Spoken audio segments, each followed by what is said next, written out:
예, 우리 시편 59편 말씀 함께 보겠습니다. 시편 59편입니다. 예, 찾으셨으면 59편 1절부터 우리 한 목소리 읽겠습니다. 시작. 나의 하나님이여, 나의 원수에게서 나를 건지시고 일어나 치려는 자에게서 나를 높이 드소서. 악을 행하는 자에게서 나를 건지시고 피 흘리기를 즐기는 자에게서 나를 구원하소서. 그들이 나의 생명을 해하려고 엎드려 기다리고 강한 자들이 모여 나를 치려 하오니, 여호와여, 이는 나의 잘못으로 말미암음이 아니요 나의 죄로 말미암음도 아니로소이다. 내가 허물이 없으나 그들이 달려와서 스스로 준비하오니, 주여 나를 도우시기 위하여 깨어 살펴주소서. 주님은 만군의 하나님 여호와 이스라엘의 하나님이시오니, 일어나 모든 나라들을 벌하소서. 악을 행하는 모든 자들에게 은혜를 베풀지 마소서. 그들이 점으로 돌아와서 개처럼 울며 성으로 두루다니고, 그들의 입으로는 악을 토하며 그들의 입술에는 칼이 있어 누가 들으리오나이다. 여호와여, 주께서 그들을 비웃으시며 모든 나라들을 조롱하시리이다. 하나님은 나의 요새이시니 그의 힘으로 말미암아 내가 주를 바라리이다. 나의 하나님이 그의 인자하심으로 나를 영접하시며 하나님이 나의 원수가 보응받는 것을 내가 보게 하시리이다. 그들을 죽이지 마옵소서. 나의 백성이 잊을까 하나이다. 우리 방패 되신 주여, 주의 능력으로 그들을 흩으시고 낮추소서. 그들의 입술의 말은 곧 그들의 입의 죄라. 그들이 말하는 저주와 거짓말로 말미암아 그들이 그 교만 중에서 사로잡히게 하소서. 진노하심으로 소멸하시되 없어지기까지 소멸하사 하나님이 야곱 중에서 다스리심을 땅 끝까지 알게 하소서. 그들에게 점으로 돌아와서 개처럼 울며 성으로 두루다니게 하소서. 그들은 먹을 것을 찾아 유리하다가 배부름을 얻지 못하면 밤을 새우려니와, 나는 주의 힘을 노래하며 아침에 주의 인자하심을 높이 부르오리니, 주는 나의 요새이시며 나의 환난 날의 피난처 시민이이다. 나의 힘이시여, 내가 주께 찬송하오리니, 하나님은 나의 요새이시며 나를 긍휼히 여기시는 하나님이시니이다. 아멘. 네, 저희가 2022년을 시작하면서 다윗의 믹담이라고 알려진 시편을 살펴보고 있습니다. 다윗의 믹담이라고 하는 것은 다윗 영성, 또 다윗 신앙의 정수를 보여주고 있는 그런 시편으로 알려져 있습니다. 다윗의 보물 또는 황금의 시라고 알려져 있는 이 시편들을 살펴보고 있는데, 오늘은 그 중에서 다섯 번째인 59편을 살펴보려고 합니다.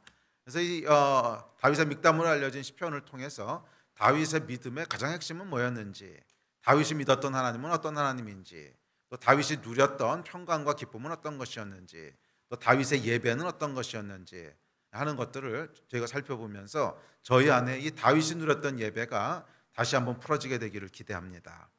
또한 저희 안에 다윗이 누렸던 기쁨과 평강이 다시 한번 누려지기를 소망합니다. 또한 저희 안에 다윗이 만났던 그 하나님을 똑같이 대면하는 역사가 있게 되기를 간절히 소원합니다. 그래서 2022년 한 해가 정말 어둡고 힘든 가운데도 이 하나님과 동행하는 것을 한 번도 놓치지 않았던 이 다윗의 영성이 우리 가운데도 그대로 풀어지는 그런 한 해가 되었으면 좋겠습니다. 그래서 힘든 일도 있고 어려운 일도 있고 또 어두움도 있을 것이지만, 여전히 그 안에서 다윗처럼 믿음으로, 여전히 그 안에서 다윗처럼 승리함으로, 여전히 그 안에서 다윗처럼 예배함으로 그렇게 승리하며 나아가신 여러분 되셨으면 좋겠습니다. 아멘.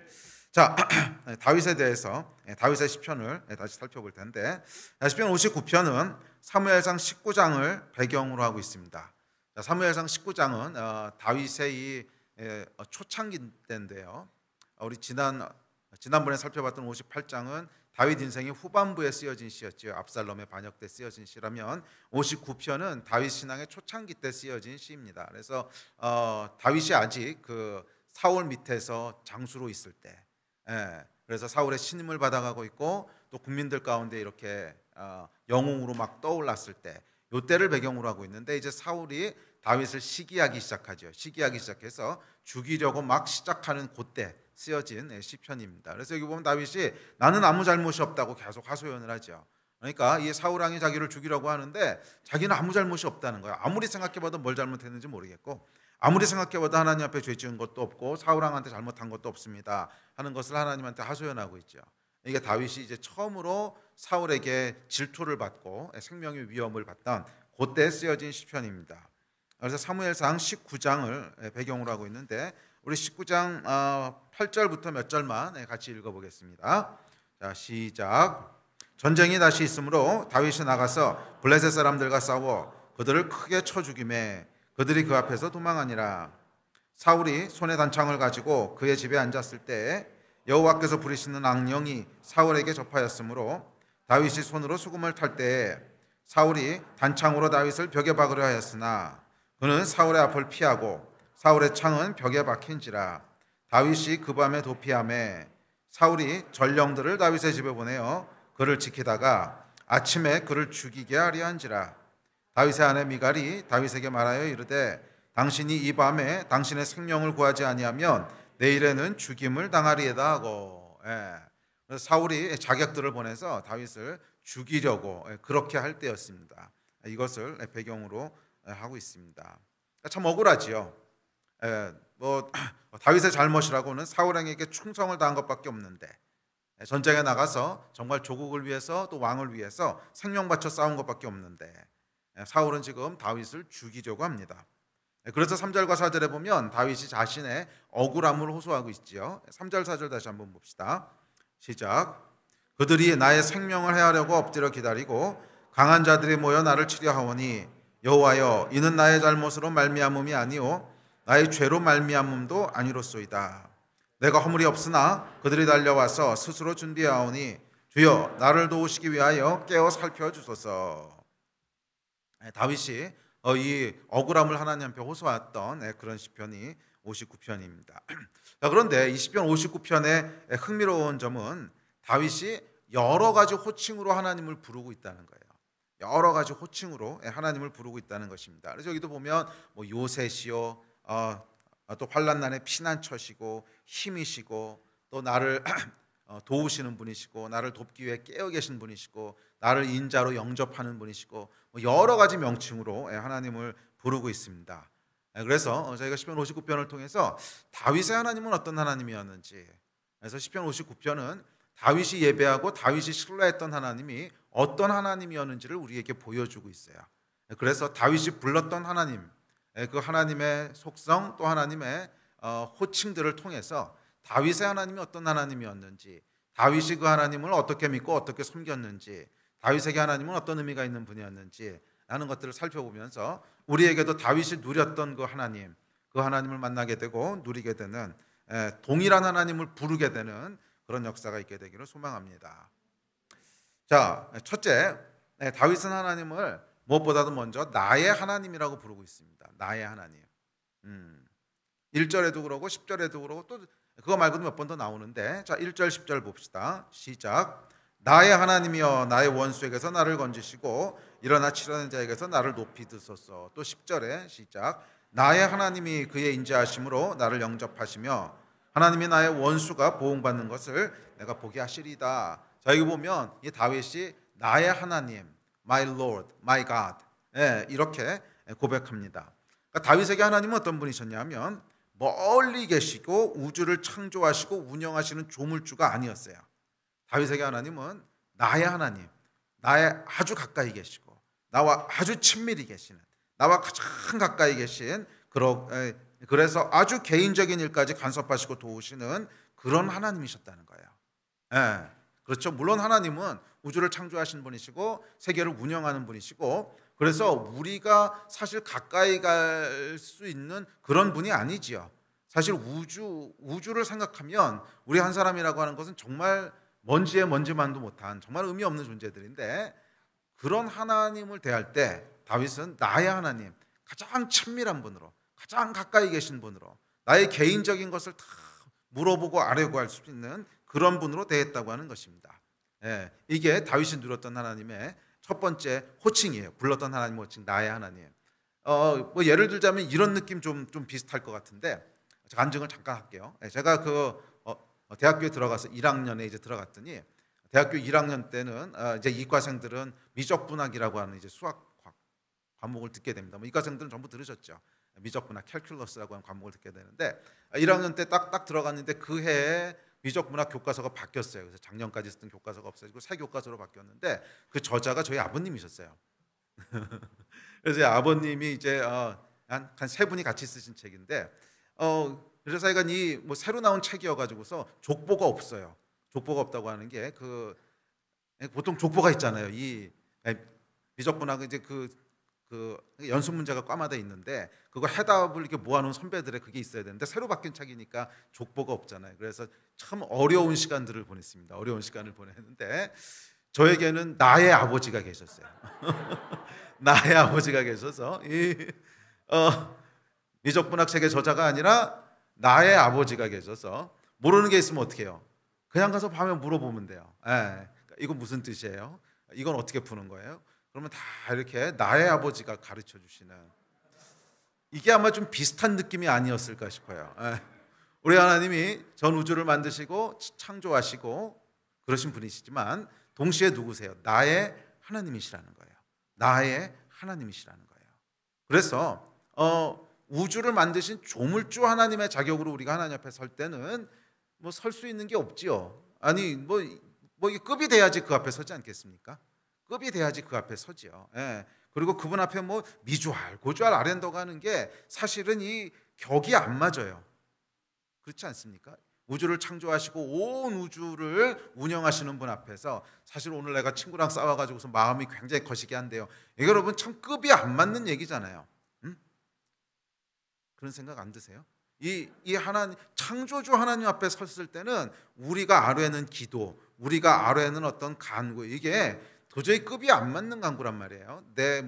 오늘 친구랑 친구랑 싸웠는데 마음이 상했고 걔가 나한테 몰라줘가지고 어떻게 됐고 마음이 어떻게 됐고 이런 게 우리한테는 큰일일지 모르지만 창조주 하나님 앞에서는 말이 안 되는.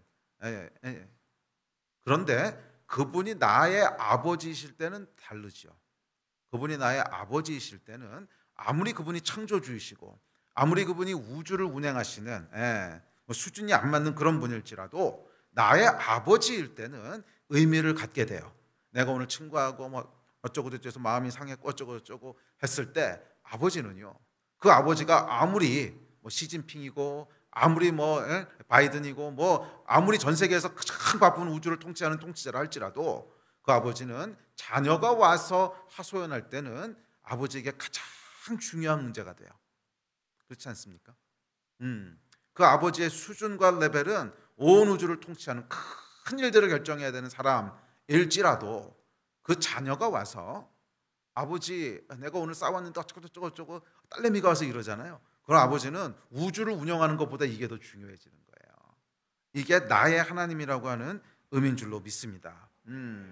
그래서 온 나라의 운명 못지않게 가장 중요한 것, 이게 나의 자녀들이 나에게 하소연하는 것이지, 다윗에게 하나님이 그런 분이었다는 거예요. 다윗에게 하나님은 나의 하나님이었어요. 나의 하나님이었어요. 우리 하나님도 아니고 나의 하나님이었어요.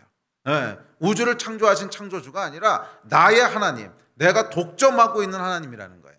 내가 독대하고 있는 하나님이라는 거예요. 내가 얘기하면 들으시는 하나님이라는 거예요. 내가 하소연하면 그 하소연에 귀를 기울이시는 하나님이시라는 거예요. 그게 아무리 하나님의 입장에서는 급이 안 되고 아무리 하나님의 입장에서는 수준이 안 맞는 간구, 수준이 안 맞는 고민이라 할지라도 다윗에게 하나님은 나의 하나님이셨어요. 그래서 다윗이 얘기할 때 하나님이 들으셨다는 거예요.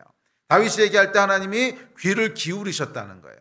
사실 여러분, 이 큰 나라, 큰 제국을 통치하다 보면요, 뭐 우주 창조자가 아니라 한 나라를 통치하는 사람도 한 사람의 생명에 대해서 그렇게 심각하게 생각하지 않습니다. 왜? 한 나라를 통치하다 보면 어차피 죽는 사람도 있고 사는 사람도 있고 온갖 사고가 다 일어나는 거기 때문에 뭐 한 사람 죽고 사는 거에 그렇게 일희일비할 수 없어요. 그러면 통치할 수 없습니다. 생각해 보세요. 한 사람 죽고 사는 것에 막 그렇게 매몰돼 가지고서는 통치할 수가 없어요. 뭐 전쟁이 일어나면 사람 죽는 거야 당연한 거고, 그렇지 않습니까? 그러나 그 한 사람이 자기 자녀일 때는 달라지는 거죠. 자기 자녀일 때는 달라지는 거예요. 이 다윗에게 하나님이 그런 존재였다는 거예요. 사실 다윗 한 사람이 사울에게 오해를 받아서 죽던 말던 사실 조물주의 입장에서는 빅들이 아니지요. 아니 뭐 사람이 살기도 하고 죽기도 하고 싸우기도 하고 그런 사람이 한둘이었겠습니까? 네? 이제 아담 이후로 이어지는 역사를 보면 그렇게 억울하게 죽은 사람이 한둘이겠으며 뭐 전쟁에서 맞아 죽은 사람이 한둘이겠으며 자객에 의해서 생명을 잃은 사람이 한둘이겠어요. 그러니까 하나님 입장에서는 사실은 뭐 빅들이 아닐 수 있다는 거예요. 그런데 다윗은 달랐다는 거예요. 그 하나님이 나의 하나님이시라는 거예요. 그래서 다윗이 하나님에게 내가 지금 죽게 됐습니다. 내가 지금 사울에게 억울하게 핍박을 받고 있습니다. 라고 얘기했을 때 그것을 하나님께서 귀 기울여 들으시고 그것을 구원하시고 도우시는 그런 하나님이셨다는 거예요. 이것이 다윗 신앙의 정수였습니다. 이게 다윗 신앙의 진수였어요. 다윗에게 하나님은 멀리 계신 조물주, 창조주가 아니라 나의 하나님이셨다는 거예요. 물론 창조하신 분이시지만 그것보다 훨씬 더 긴밀한 나의 하나님이셨다고 하는 것입니다. 우리 같이 좀 기도합시다. 좀 기도할 때 우리 일어나서 기도합시다. 여러분의 하나님은 어떤 하나님이십니까? 여러분의 하나님은 어떤 하나님이십니까? 시편 59편에서 가장 우리에게 던지고 있는 강력한 메시지는 다윗에게 하나님은 나의 하나님이셨고 다윗에게 하나님은 개인적인 하나님이셨다는 거예요. 아주 가까우신 분이었다는 거예요. 우리 함께 좀 기도할 때 2022년 한 해가 나의 하나님을 대면하는 해가 되기를 위해서 기도합시다. 나의 하나님, 나의 요새가 되시고 환난 날의 피난처가 되시고 나를 구원하시며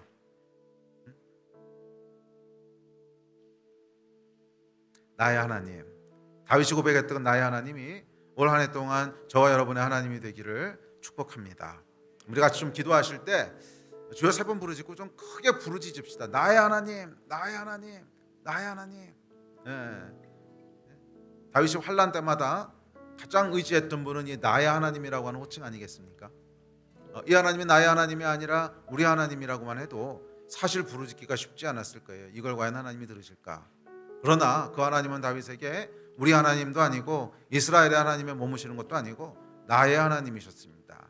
그리고 다윗이 나의 하나님이라고 자신 있게 불렀을 때 그 하나님이 다윗의 부르짖음을 들으셨듯이 오늘 우리가 나의 하나님이라고 부르짖을 때 우리의 부르짖음을 하나님께서 들으시고 우리의 삶 가운데 하나님의 은혜의 손길을 베푸실 줄 믿습니다. 아멘. 우리 같이 좀 기도하고 부르짖을 때 나의 하나님이라고 부르짖고 함께 기도했으면 좋겠습니다. 우리 주여 3번 부르짖고 합심해서 기도하시겠습니다. 주여, 주여. 2절 이어서 보겠습니다. 시작. 악을 행하는 자에게서 나를 건지시고 피 흘리기를 즐기는 자에게서 나를 구원하소서. 둘째, 다윗에게 하나님은 어떤 분이셨냐면 건지시고 구원하시는 분이셨습니다. 우리가 방금 찬양했듯이 우리의 구원자세요. 우리의 구원자시고 우리를 건지시는 분이십니다. 악을 행하는 자에게서 건지시고 피 흘리기를 즐기는 자에게서 구원하시는 분. 이 땅의 잔혹함에서 나를 보호하시고 질병의 고통에서 구원하시는 분. 원수의 억압에서 나를 지키시고 감당할 수 없는 우울과 슬픔에서 나를 위로하시는 분. 나의 하나님은 나를 건지시고 구원하시는 분이십니다. 그리고 사실은 이것이 성경의 메시지고 우리 하나님이세요. 구원의 하나님이라고 하는 것은 앞서 얘기했던 개인적인 관계를 의미합니다. 구원이라고 하는 것은 여러분 종교적인 형이상학적인 용어가 아닙니다. 그것은 구체적인 내가 오늘 맞이하고 있고 내가 처해 있는 내 앞에 있는 구체적인 어려움과 환난으로부터 나를 건지신다는 뜻입니다. 그러니까 지극히 개인적인 경험이에요.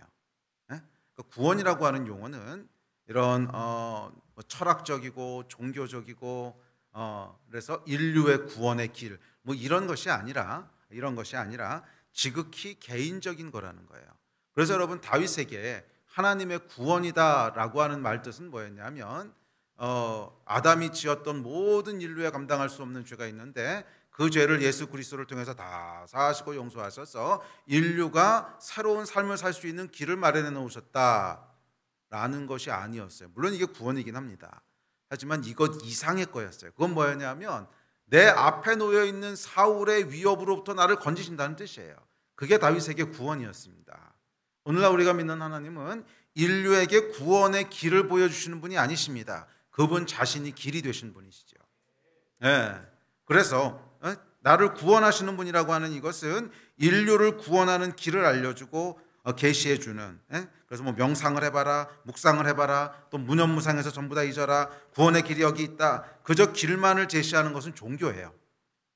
이런 방법을 해보면 인류가 인간이 가지고 있는 고통으로부터 빠져나올 수 있어 하는 길을 제시하는 것은 뭐예요? 종교예요. 그런데 다윗이 불렀던 하나님은 구원의 길이 이거니까 이걸 한번 해봐.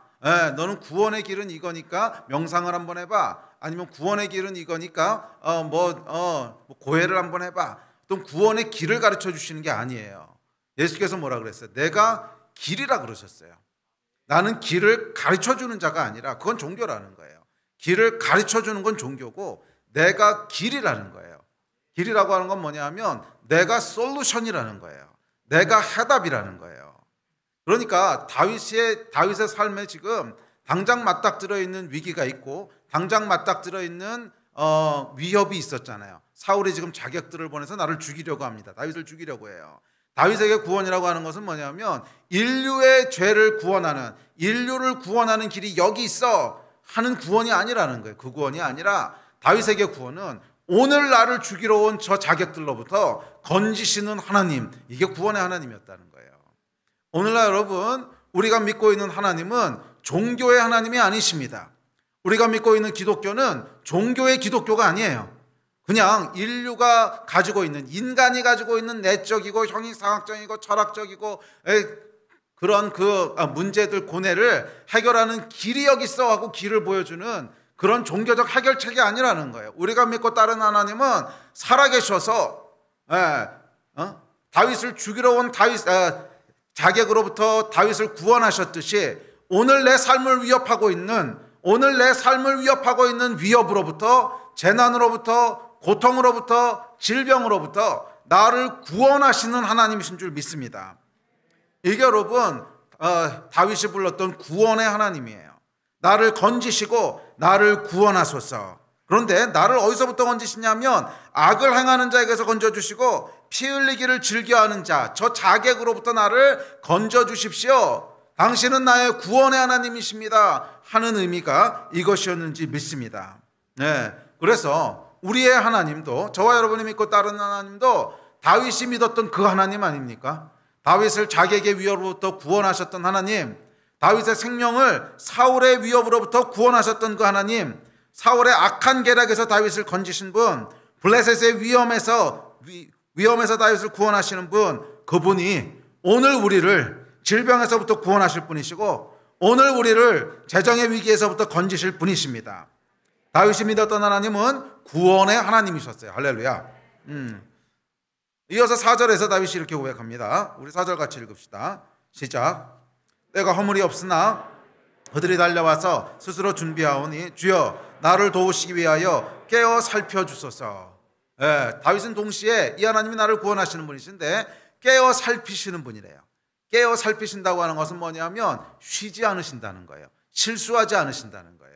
우리의 어려움과 우리의 위기가 있을 때 인간은 잠을 자면서 위기를 놓칠 수도 있습니다. 사실 지금 다윗이 그런 위기였거든요. 이 자객들이 언제 죽이려고 왔냐면 다윗이 잠든 사이에 죽이려고 지금 기다리고 있는 거예요. 다윗이 잠들면 가서 죽여야지. 왜냐하면 다윗도 용사였기 때문에 그냥 깨 있을 때 죽이려고 들어가면 도망갈 수도 있고, 그러니까 다윗이 깊이 잠들었을 때 죽여야지 이러고 있는 거예요. 그러니까 사람은 잠이 들기도 하고 또 미처 생각하지 못하기도 하고 또 어떤 거는 잠깐 까먹고 있기도 하고 그런 사이에 우리가 위기에 처할 수 있다는 거예요. 그런데 우리 하나님은 어떤 분이시냐면 깨어서 우리를 보호하시는 분이시라는 거예요. 다윗이 잠들어 있을 때도 하나님이 보호하시고 다윗이 미처 인식하지 못할 때도 하나님이 구원하시고 그러시는 분이시라는 거예요. 그래서 여러분, 우리가 이 다음에 천국에 가보면 우리가 알지 못하는 위기로부터 하나님이 얼마나 여러 번 우리를 건지셨는지 놀라게 될 거라고 저는 생각해요. 우리가 알지도 못했어. 근데 사실은 그때 큰 위기가 있었어요. 근데 전혀 인식하지 못하고 지나갔던 아마 그런 일 많을 거예요. 아주 우리 하나님은 그런 분이세요. 우리를 지키시고 보호하시는데 항상 깨어서 살펴주시고 항상 깨어서 지키시는 분이신 줄 믿습니다. 아멘. 셋째 다윗 하나님은 악을 심판하시고 세상을 통치하시는 분이십니다. 우리 몇 구절 읽어봅시다. 5절부터 있습니다. 시작. 주님은 만군의 하나님 여호와 이스라엘의 하나님이시오니 일어나 모든 나라들을 벌하소서. 악을 행하는 모든 자들에게 은혜를 베풀지 마소서. 여호와여, 주께서 그들을 비웃으시며 모든 나라들을 조롱하시리이다. 진노하심으로 소멸하시되 없어지기까지 소멸하사 하나님이 야곱 중에서 다스리심을 땅끝까지 알게 하소서. 그들에게 점으로 돌아와서 개처럼 울며 성으로 두루 다니게 하소서. 그들은 먹을 것을 찾아 유리하다가 배부름을 얻지 못하면 밤을 새우려니와. 셋째, 둘째 다윗에게 하나님이 구원의 하나님이셨다면, 셋째 하나님은 심판하시는 분이셨어요. 악을 심판하시는 분, 그리고 세상을 통치하시는 분, 열방을 통치하시는 분, 그분이 다윗의 하나님이셨습니다. 다윗에게 하나님은 심판하시는 분이신데 악을 그냥 버려두지 않으시는 분이에요. 다윗에게 하나님은 이 세상을 공의롭게 통치하시는 분이세요. 놓치는 게 하나도 없는 완벽하게 통치하는 분, 이분이 다윗의 하나님이셨습니다. 다윗에게는 이 믿음이 있었어요. 그래서 이 땅을 통치하는 자는 사울 왕도 아니고, 이 땅을 통치하는 자는 블레셋의 아기스 왕도 아니에요. 이 땅을 통치하시는 분은 여호와 하나님이십니다.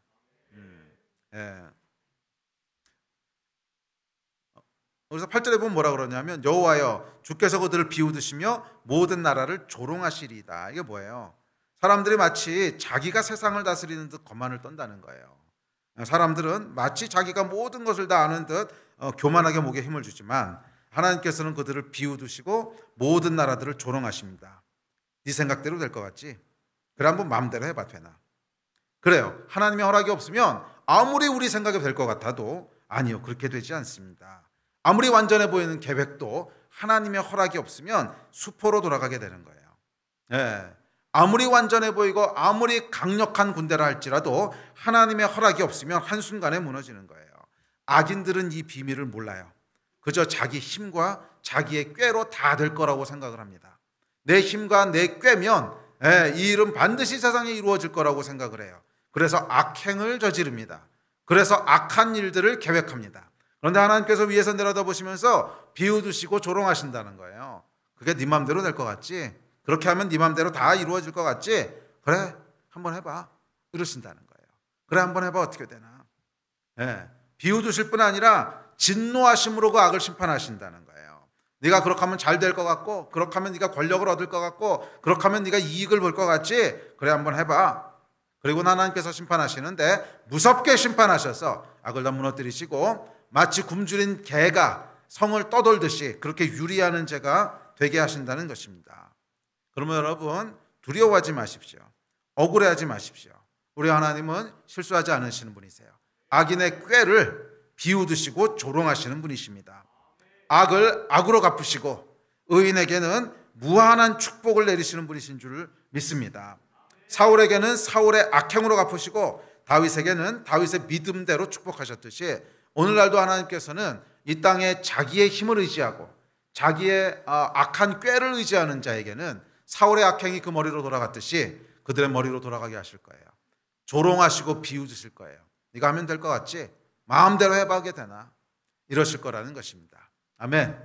이 하나님이 우리 하나님이신 줄 믿습니다. 반드시 하나님께서 의를 이루시며 악은 반드시 심판하실 줄 믿습니다. 우리 같이 일어났으면 기도합시다. 지금 10시 38분인데 우리 11시까지 합심해서 기도할 때 이 구절들을 좀 붙잡고 기도합시다. 제가 기도 제목을 순서대로 한 2개 정도 드릴게요. 우리 먼저 기도하실 때는 구원을 위해서 기도합시다. 구원의 하나님, 우리의 구원을 위해서 또 여러분이 중보해야 될 것이 있으면 그들의 구원을 위해서 먼저 기도합시다. 구원의 하나님이라고 하는 것은 종교적인 것이 아니에요. 그것은 실질적으로 우리를 구원하신다는 뜻입니다. 나의 하나님, 나의 구원이 되신 하나님, 우리를 구원하여 주십시오. 그렇게 먼저 기도하고, 두 번째는 이 땅의 통치하심을 위해서 기도할 텐데 악인의 꾀를 비웃으신다 그랬어요. 악인들이 될 거라고 생각하고 악한 꾀들을 내지만 이 땅은 하나님께 속했습니다. 이 땅은 하나님께 속했습니다. 악한 꾀들은 다 무너질 것입니다. 그래서 이 나라와 민족을 위해서 우리 하나님의 통치하심을 선포하는 걸 두 번째로 기도할 겁니다. 저희 먼저 첫 번째 거 기도하실 때 우리 개인의 구원 또 내가 중보해야 될 구원의 이슈들을 놓고 함께 부르짖어 기도합시다. 다윗은 위기 때마다 이것이 다윗의 영성의 진수였잖아요. 위기 때마다 하나님께 부르짖어 기도했고 그 하나님은 다윗의 하나님, 나의 하나님, 구원의 하나님이 되셨습니다. 오늘 우리가 기도할 때 응답하실 거예요. 믿으십니까? 오늘 우리가 기도할 때 응답하실 거예요. 우리 응답하심을 신뢰함으로 나의 하나님 나를 구원하여 주십시오. 나를 치유하여 주십시오. 나를 건져 주십시오. 우리 이 일을 위해서 먼저 주여 세 번 부르짖고 합심해서 기도하시겠습니다. 주여. 자, 넷째 하나님은 다윗을 요새라고 고백합니다. 요새. 9절부터 우리 잠깐 봅시다. 시작. 하나님은 나의 요새이시니 그의 힘으로 말미암아 내가 주를 바라리이다. 또 다음 절 시작. 나는 주의 힘을 노래하며 아침에 주의 인자하심을 높이 부르오리니 주는 나의 요새이시며 나의 환난 날에 피난처 심이니이다. 나의 힘이시여 내가 주께 찬송하오리니 하나님은 나의 요새이시며 나를 긍휼히 여기시는 하나님 심이니이다. 아멘.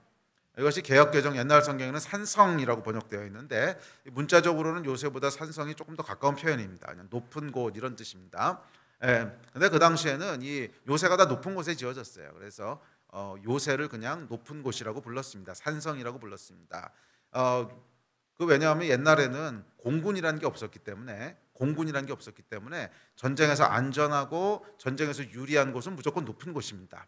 뭐 지금이야 꼭 높은 곳이라고 더 유리하진 않지요. 오히려 높은 곳에 있어도 눈에 잘 띄면 뭐 비행기 폭격받기 좋지만 옛날엔 그런 게 아니에요. 옛날에는 무조건 사람들이 걸어 올라가서 그곳을 점령해야 됐기 때문에 무조건 높은 곳이 유리했습니다. 그래서 모든 성들은 모든 요새들은 다 높은 곳에 지어졌습니다.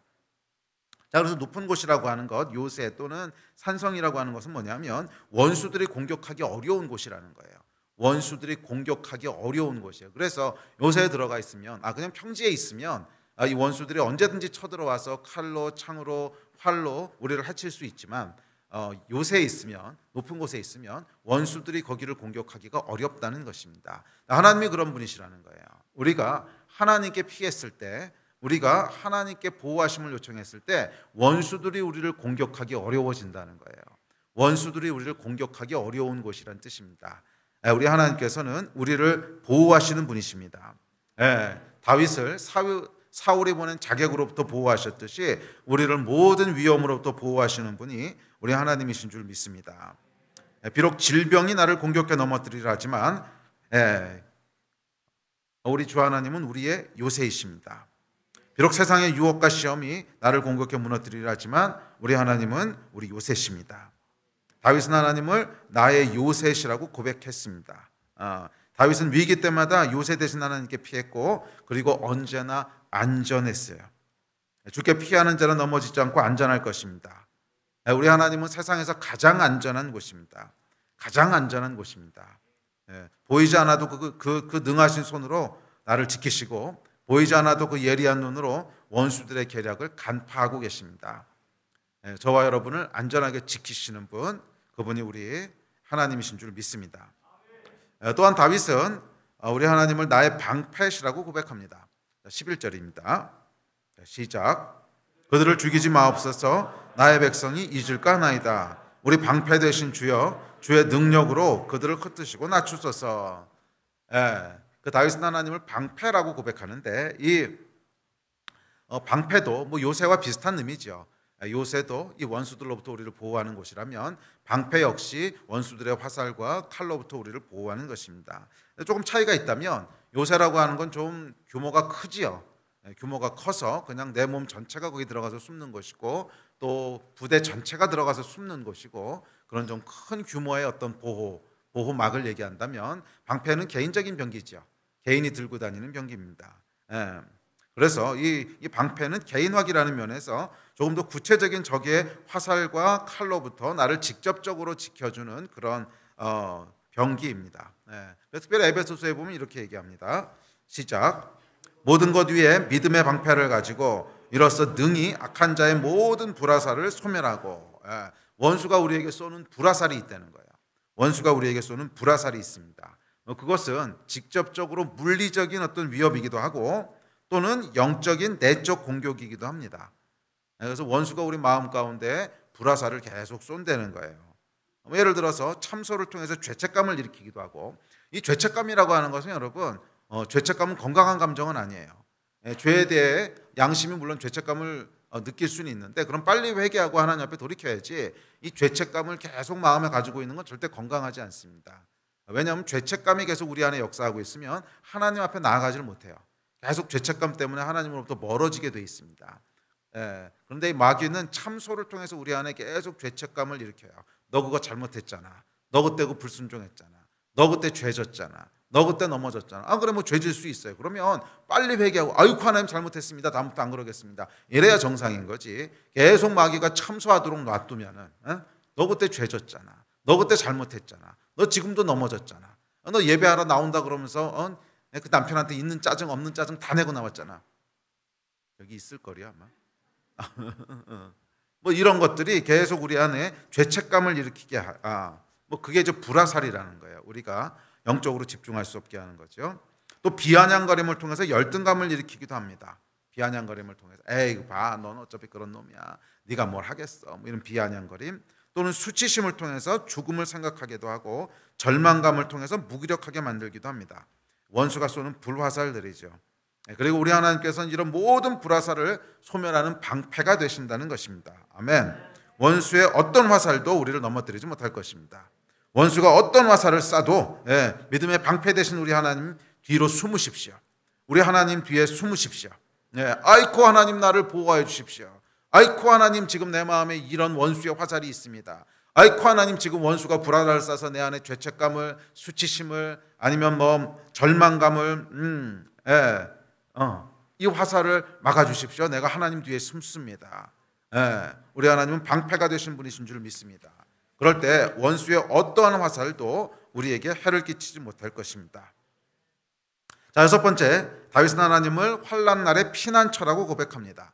16절입니다. 시작. 나는 주의 힘을 노래하며 아침에 주의 인자하심을 높이 부르오리니 주는 나의 요새이시며 나의 환난 날의 피난처심이니이다. 하나님은 우리의 환난 날의 피난처가 되십니다. 이 피할 곳이 있다고 하는 것이 얼마나 축복인지 모릅니다. 이 사울에게 쫓겼던 다윗은 갈 곳이 없었어요. 손바닥만한 광야를 피해 다니는 것도 하루 이틀이죠. 왕이 군대를 풀어서 이잡듯이 뒤지는데 뭐 숨을 곳이 없습니다. 피할 곳이 없어요. 얼마나 피할 곳이 없었으면 원수의 나라 골리앗의 고향인 블레셋 가드 땅으로 도망갔겠습니까? 정말 갈 곳이 없었다는 거예요. 정말 갈 곳이 없었어요. 피할 곳이 없었습니다. 그런 다윗에게 딱 한 곳 피할 곳이 있었는데 그게 뭐예요? 여호와 하나님이었다는 거예요. 딱 한 곳 피할 곳이 있었는데 그것이 바로 여호와 하나님이셨습니다. 여호와 하나님은 다윗에게 환난 날의 피난처가 되셨습니다. 비록 다윗이 이 땅에서는 머리 둘 것이 없었지만 우리 하나님이 다윗의 환난 날의 피난처가 되셨듯이 우리에게도 그러실 거예요. 비록 우리가 이 땅에는 머리 둘 곳이 없고 이 땅에는 어디로 도망갈 곳이 없어 보일지라도 여전히 하나님은 환난 날에 우리의 피난처가 되시는 분이신 줄 믿습니다. 여전히 환난 날에 하나님은 우리를 환대하시고 여전히 환난 날에 하나님을 피하는 자들을 죽게 피하는 자들을 내쫓지 않으시고 여전히 하나님께서는 환난 날에 우리의 피난처가 되십니다. 이것이 다윗의 신앙의 정수입니다. 사울의 위협을 피해서 하나님께로 피했을 때 다윗의 마음은 평강과 기쁨이 넘쳤고 그의 삶은 예배로 가득했습니다. 나는 주의 힘을 노래하며 아침에 주의 인자하심을 높이 부르오리니 주는 나의 요새이시며 나의 환난 날의 피난처심이니이다. 아멘. 사람들은 여러분 환난 날에 피난처가 없어서 얼마나 고통당하고 환난 날에 피난처가 없어서 얼마나 극단적인 선택을 하는지 모릅니다.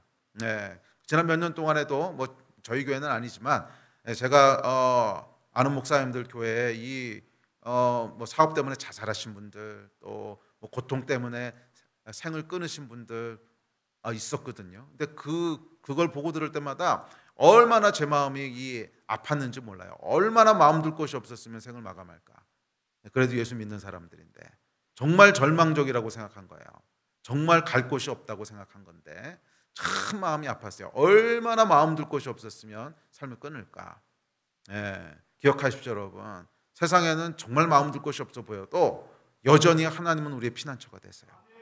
이거 붙드시기 바랍니다. 세상에는 아무런 해답이 없어 보이고, 세상에는 어디에도 머리 둘 곳도 없고 어디에도 피할 곳이 없고, 그래 보여도 여전히 하나님은 환난 날의 피난처가 되십니다. 여전히 하나님은 환난 날의 피난처가 되십니다. 이 믿음이 있는 사람들은 환난 날에 피할 곳이 있어요. 환난 날에 피할 곳이 있습니다. 물리적으로는 우리가 갈 곳이 없어 보여도, 보이는 세상에서 머리 둘 곳이 없어 보여도, 우리의 영혼이 하나님 앞에 의탁할 때, 우리의 영혼을 하나님 앞에 의탁할 때, 주님 내가 더 이상 갈 곳은 없습니다. 그러나 하나님이 나의 피난처가 되심을 믿습니다. 주 여호와는 환난 날에 나의 피난처가 되십니다. 주 여호와는 환난 날에 나의 피난처가 되십니다. 이 믿음의 선택을 할 때 우리 하나님께서는 우리의 피난처가 되시고, 우리의 요새가 되시고, 우리의 방패가 되셔서 우리를 환대하시고 우리를 맞아주시고 우리를 보호하여 주시는 줄 믿습니다. 이 믿음을 여러분 평생 잃지 마시기를 주의 이름으로 간곡히 축복합니다. 우리는 언제든지 피할 곳이 있습니다. 환난 날에 피난처가 되시는 분, 언제든지 문을 열어놓고 기다리시는 분, 아무리 세상이 뭐라 그러고 아무리 소망이 없어 보이고 아무리 끝난 것 같아 보여도 여전히 문을 열고 기다리시는 분이 계세요. 이 사울의 위협은 여러분 다윗에게는 절망적이었습니다. 전방위적인 위협이었고 어디로 갈 곳도 없었고 피할 곳도 없었고, 아니 오직 했으면 골리앗의 고향으로 갔겠습니까? 말이 안 되는 선택 아닙니까? 골리앗은 가드의 영웅인데 아니 오직 했으면 골리앗의 고향으로 갔겠어요? 정말 갈 곳이 없었다는 거죠. 정말. 그러나 여전히 피할 곳이 있었는데 그것은 우리 하나님이신 줄 믿습니다. 우리 같이 좀 일어나서 기도하고 또 다음 구절을 놓고 기도합시다. 이 다윗의 영성에 진수가 있다면, 지난 5편에 우리가 다윗의 믹담을 살펴봤죠. 한 편 더 우리 살펴볼 텐데 다음 주에 이 5편의 믹담을 살펴보면서 5편 모두에서 빠지지 않고 나오는 다윗 영성의 진수가 뭔지 아십니까? 하나님께 피하는 거예요. 하나님께 피하는 거예요. 뭐 다윗의 예배도 있고 뭐 다윗의 믿음도 있고 뭐 다 있는데 빠지지 않고 등장하는 게 뭐냐면 여호와 하나님께 피하는 거예요. 다윗의 영성을 보면 이렇게 공격적인 면은 없어요. 그러니까 다윗은 왕이었기 때문에 전쟁을 많이 하고 이웃 나라와도 전쟁하고 이래야 됐던 사람인데, 하나님 나를 도우셔서 우리가 저 나라를 정복하게 해주십시오, 뭐 이런 공격적인 기도는 거의 없는 것 같아요. 거의 대부분이 뭐였냐면 보호해달라는 거예요. 보호해달라는 거예요. 이게 다윗의 영성의 진수였어요. 이게 다윗 영성의 진수였어요. 다윗은 항상 하나님께 피하는 자였어요. 하나님께 피하는 자였어요. 우리 다시 한번 기도할 때 우리 다윗이 불렀던 이 하나님을 좀 부르면서 기도했으면 좋겠는데, 나의 하나님, 나의 하나님, 나의 요새이시며 나의 산성이시며 나의 방패 되시며 환난 날의 피난처가 되신 나의 하나님, 우리를 지켜주십시오. 나의 방패가 되시고 나의 요새가 되어주십시오. 내 평생에 하나님께로 피하기를 선택하오니 주께 피할 때마다 나의 방패가 되어주시고 주께 피할 때마다 나의 요새가 되어주시고 주께 피할 때마다 나를 지키시는 신실하신 하나님이실 것을 믿습니다. 또 지금 우리가 처해 있는 위기가 있다면 주께 피합시다.